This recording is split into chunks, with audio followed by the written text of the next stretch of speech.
nag-order kami sa Shopee ng GoPro. Tingnan natin kung anong maganda nito. At ating i-unbox natin ito ngayon.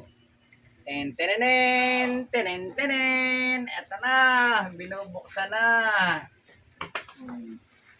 Boom. Titingnan natin ito kung ano ang dating nito. Kung ito ba ay Israel. Yan yung nasa Facebook eh. Ito na. Oo yan, sabon yan, no? Haha. Napakikit nila. Minsan, ano eh, umudol eh. Sabi nung nag-deliver, video mo sir, para may prueba kayo sir. Balot ah.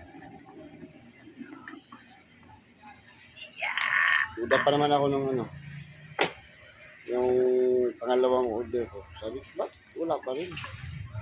Order ako ulit. At kapag dumating, hindi ko na i-receive yun. Sampay natin ang wala pa.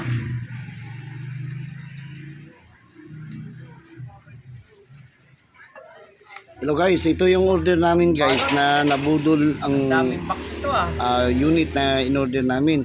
Ito in-order namin sa Clear Pixel PH. My gosh. Pagdating ay ang nakalagay doon sa box, ano lang yung stand camera for stand microphone stand lang yung dumating. Eh yung order namin, ano yung GoPro, katulad ng GoPro, similar siya.